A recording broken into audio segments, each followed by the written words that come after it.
Pour moi, ça passe par là, la formation, c'est le plus important pour gagner les Worlds. La Div 2 de cette année et le budget est l'équivalent des prix de vente de l'INSAS et 213. Si je veux rejoindre une équipe et devenir un joueur professionnel parce que j'ai du talent, parce que j'ai un certain elo dans le ladder, etc., l'endroit où je dois aller, c'est chez Blue Star, chez KC.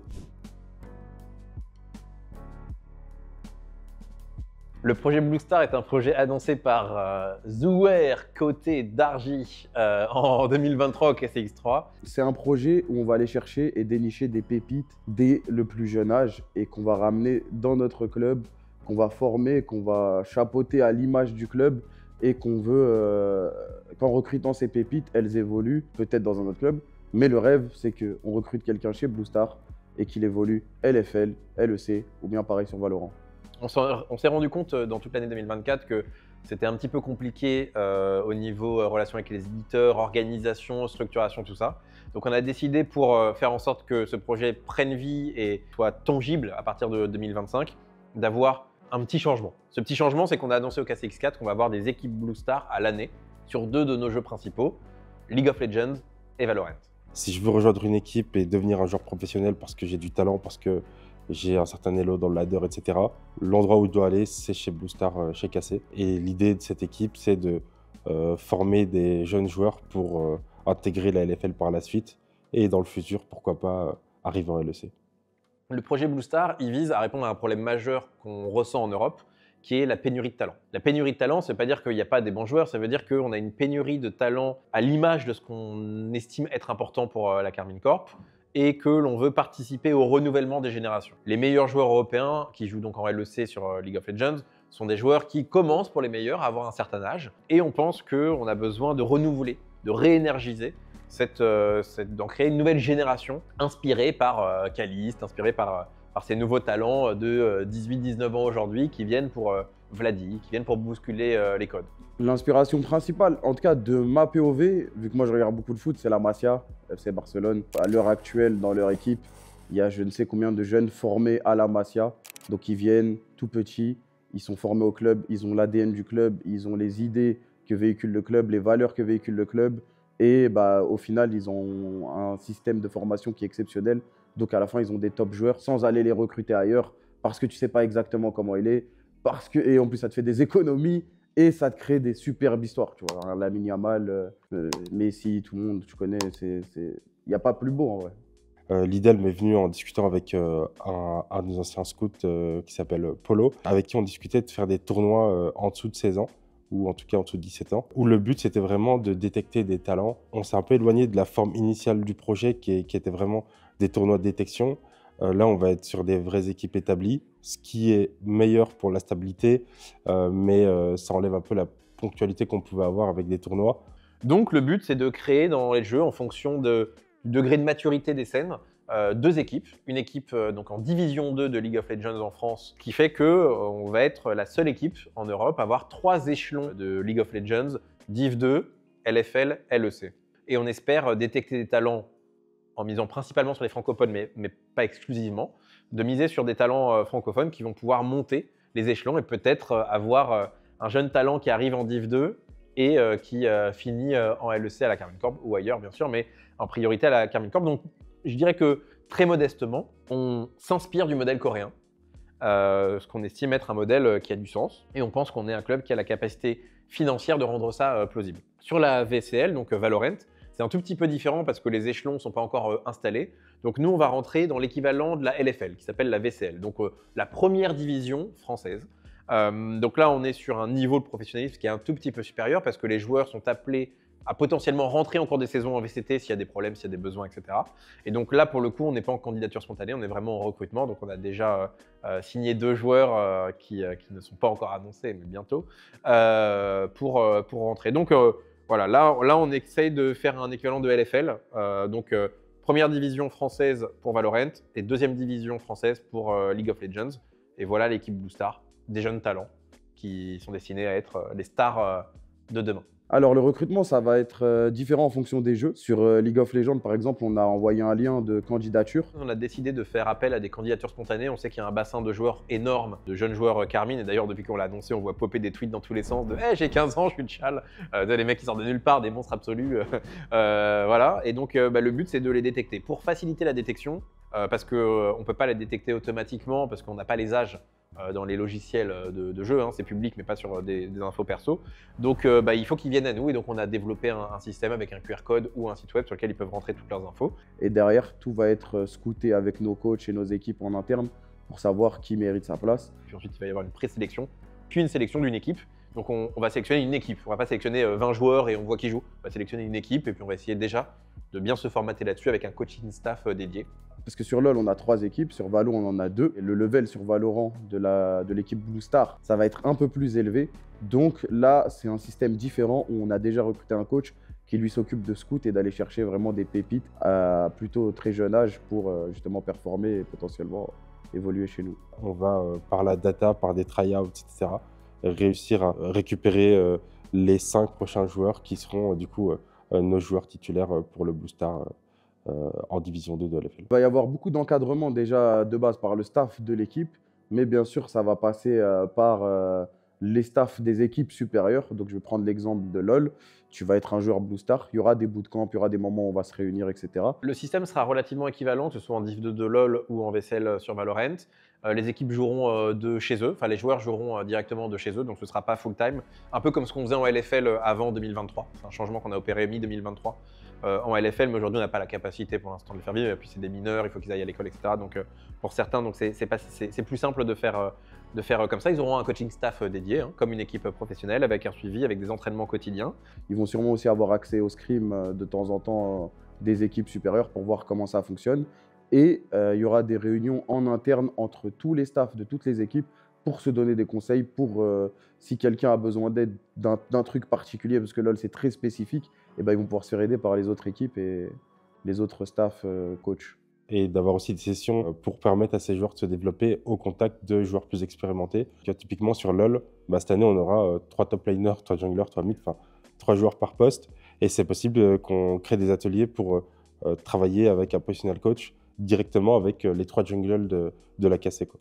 Ils vont jouer contre des vraies équipes qui veulent monter, que ce soit en VCL, ils vont jouer contre des gens qui veulent monter en VCT, parce qu'il y a une place pour monter, et en Div 2, il y a une place pour monter en LFL. Donc il y a une grosse compétition, ils vont jouer contre des gens qui ont le couteau entre les dents, des joueurs qui ont envie de monter, et surtout qui vont vouloir se faire la Carmine, comme quand le PSG des moins de 18 ans se tape le tour du 93, ils sont accueillis dignement. Là, ça va être la même chose, ils vont être accueillis dignement. Donc voilà, ça va être sportif. En gros, oui, le but à terme, c'est d'avoir l'équipe LEC, 5 joueurs qui viennent de Blue Star. Et là, je te parle dans 5, 6, 7, 8 années. Mais bien évidemment, il va y avoir plein de cas spécifiques où, admettons, on a un joueur très talentueux à un certain poste, sauf que l'équipe LFL s'est bouchée, on a déjà une pépite aussi là-bas. On ne va pas le bloquer. Le but, c'est aussi qu'il puisse voler de ses propres ailes. Et peut-être qu'un jour, il reviendra à la maison. Mais ouais, le but, c'est vraiment de former les 5 futurs joueurs LEC dans 5, 8, 9, 10 ans qui joueront à la maison depuis la création de Blue Star et qui auront fait toute leur carrière au club, qui connaîtront tous les fans, qui connaîtront tout le club. Et ça fait des histoires magnifiques. Donc, c'est le but.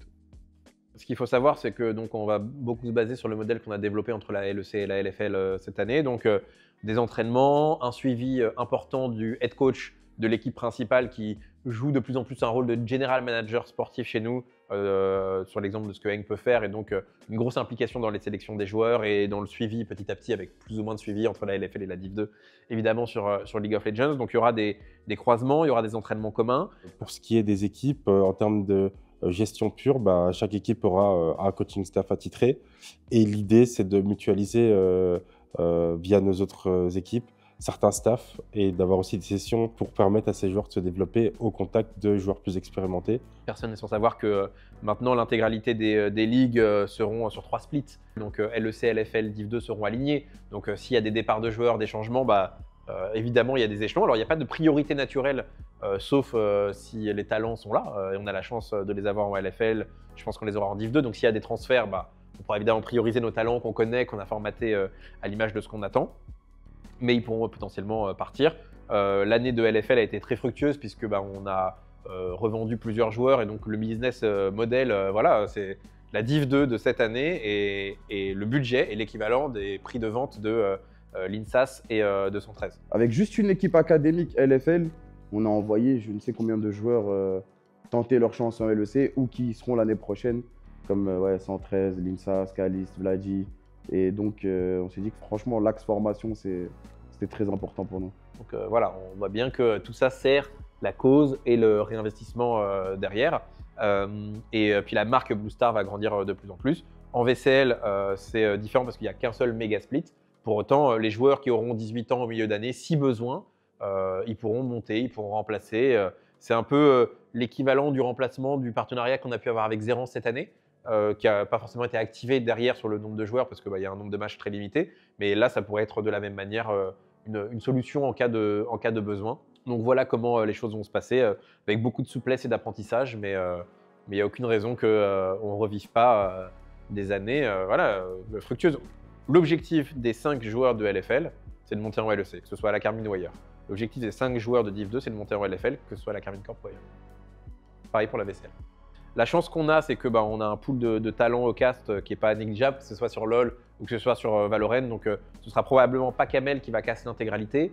Maintenant, les matchs de Div 2 se joueront avant la Ligue des Champions, la LEC. Donc, peut-être qu'il y aura des moments, mais donc ce sera peut-être une forme de pré-show orienté sur la Div 2. Donc, ça peut être quand même plutôt cool. Et puis, pour la VCL, on va jouer contre des équipes… voilà, et alors il y a des équipes qui partent, mais il y a quand même des équipes qui restent et il va y avoir du challenge, quoi. Ça va piquer, ça va être intense. Donc tout ça, ça va être cast et ça va péter. Donc diffusion sur Twitch comme d'habitude, probablement pas sur la chaîne de Kamel, mais on n'est jamais à l'abri d'un Kamel qui pop. Moi, j'ai envie de mettre quelqu'un d'autre qui s'occupe de cette équipe Blue Star, que ce soit sur Valorant ou sur LoL, déjà pour donner la chance à un autre créateur de contenu qui est passionné du jeu et qui pourrait aussi s'approprier cette équipe. Mais moi, ça dépendra surtout de la charge de travail que je vais avoir avec toutes les autres équipes, etc. J'avais pas envie de faire de fausses promesses.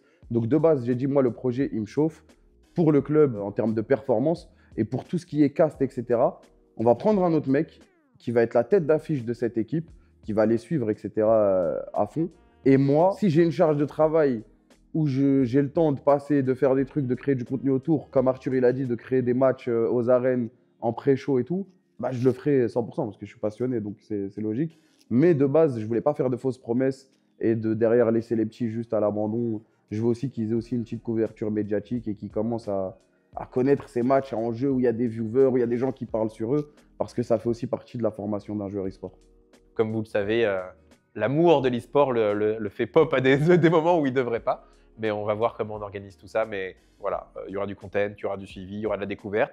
Il faut comme d'habitude être en acceptation les premières années du fait qu'on ne va pas tout faire parfaitement, mais ça va grandir petit à petit. Déjà, ça me fait plaisir que les inters passent au-delà des vannes traditionnelles sur Twitter et se rendent compte que la Carmine essaye d'avoir un modèle qui est différent. On essaye d'innover dans ce secteur, que ce soit par les KCX, que ce soit par les arènes, mais que ce soit aussi par ces systèmes-ci. On essaye vraiment d'amener l'e-sport dans un autre espace. Et c'est vrai que oui, bon, des fois, il y a eu des petites critiques, il y a eu des petits trucs. Surtout que notre première année en LEC, elle était un peu critique. Mais nous, dans tous les cas, on avait ce plan depuis longtemps. On attendait juste d'avoir les moyens pour le faire.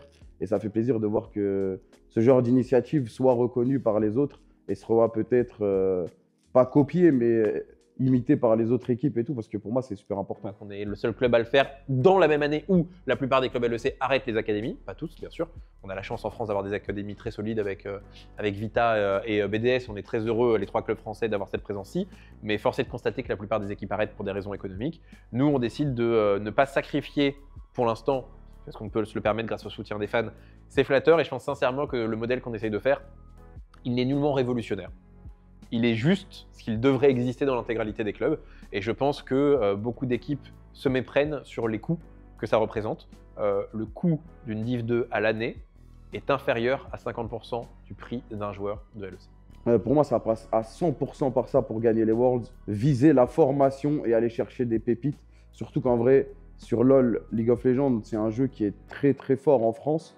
On a beaucoup de jeunes qui regardent la K-Corp avec des yeux qui rêvent et qui vont se donner à fond. Et donc, ouais, pour moi, ça passe par là. La formation, c'est le plus important. Surtout que là, on arrive sur une fin de cycle pour moi en Europe où là, toutes les grosses têtes, elles vont commencer à être sur la pente descendante, peut-être dans quelques années ne plus être sur le devant de la scène. Et c'est pour ça que tu as des nouvelles têtes qui émergent comme Khalid l'a dit. Et donc, si on est focus à 100% et qu'on est en avance sur la formation en Europe, bah, pour moi, ouais, ça va nous donner un très beau lead pour être déjà leader européen et ensuite aller viser les Worlds. Ce que les gens doivent comprendre, c'est qu'on regarde tout ce qu'ils aiment. Quand ils disent ah putain, il y a ce truc qui a popé, ah, c'est trop bien le MMA, on kiffe, Blue Lock, on kiffe, ah, je regarde, moi, tu vois, j'observe qu'est-ce qu'on peut faire avec qui, pourquoi, comment. Et donc évidemment, on est inspiré par ça. La proximité évidente entre Carmine Corp et Blue Lock pour la couleur bleue, le storytelling, le truc, on l'a depuis toujours. Donc on s'inspire, donc on s'éduque, donc on se et surtout on pose un petit peu des post-it dans nos têtes de ok. Si un jour on peut, on peut. Blue Lock, c'est un animé assez particulier, mais oui, le but ultime dans Blue Lock, c'est pour les Japonais de trouver les meilleurs joueurs pour gagner la Coupe du Monde. Bah, nous, avec Blue Star, c'est de créer un système de formation qui nous permettra, à terme, on l'espère, de gagner les Worlds sur LoL et les Champions sur Valorant. Il s'avère que par le passé, moi j'avais regardé la saison 1 de l'animé, j'avais extrêmement kiffé. Et bah, surtout le système en mode on va dénicher les jeunes. Le Japon, il est dans la merde là niveau footballistique, c'est compliqué. Comment ils font dans les autres pays pour avoir cette pépite, ces équipes? Comment on va faire pour aller gagner les championnats du monde? Bah, c'est similaire. C'est similaire. Comment nous on va faire en Europe, en France, à Paris pour aller gagner les championnats du monde de LoL, alors qu'en Asie, bah, ils explosent tout, la Corée, la Chine, et on a du mal à les rattraper. Bah, pour moi, ça a matché parfaitement. Et dès qu'il y a eu le contact, j'ai dit à Arthur, mais 100% on y va. Ouais, c'est créer un système de formation qui nous permettra, à terme, on l'espère, de gagner les Worlds sur LoL et les Champions sur Valorant. Et en fait, pour la petite histoire, c'est grâce au partenariat avec Celio. Celio, évidemment, est une marque qui est très connue dans le monde pour ses partenariats et ses collabs avec des licences. Et en fait, c'est exactement ce que moi j'adore, c'est ce que j'appelle des externalités positives. On a des partenaires qui nous apportent des choses qui ne sont pas contractuelles. C'est pas de l'argent, c'est pas du machin, mais c'est juste de la valeur intellectuelle, c'est de l'expertise, c'est de la connaissance, c'est de la mise en relation. Et ben voilà, grâce au partenariat Celio, on a pu avoir cette mise en relation qui nous a permis d'avoir cette négociation qui nous permet de sortir cette collaboration Carmine Corp, Blue Lock, début 2025, plutôt la fin du début 2025 que le début du début 2025. Mais on est en train de travailler sur les designs et c'est très simple. La collection Carmine Corp Blue Lock finance Blue Star. C'est comme ça que ça marche. Donc les X centaines de K euros que représente l'investissement en vaisselle, l'investissement en Div 2, ça, le budget, il est à 0, rendu pas par la vente des joueurs, parce que ça c'est du bonus, mais c'est 0 sur le merchandising Blue Lock. Tout simplement. C'est quelques pièces, hein, le but c'est pas de faire énormément, mais j'ai envie de faire 4-5 pièces jolies et qui font kiffer les designers et les équipes merchandising chez nous. Et voilà, ça sert à rien de faire 25 trucs et qu'ils se vendent à moitié. Donc on va essayer de faire une jolie collection. Elle est très attendue, on a quand même pris le risque de l'annoncer à un KCX devant des tonnes de gens, etc. Donc grosse pression sur les designers. Et puis après, il faut savoir qu'on fait avec les assets qu'on nous donne. Donc on a des catalogues d'assets qu'on a le droit d'utiliser, on ne peut pas les modifier, tout ça. Donc ils vont trouver un moyen de faire vivre des produits à travers ça. Mais j'ai toute confiance de leur capacité à faire les choses bien.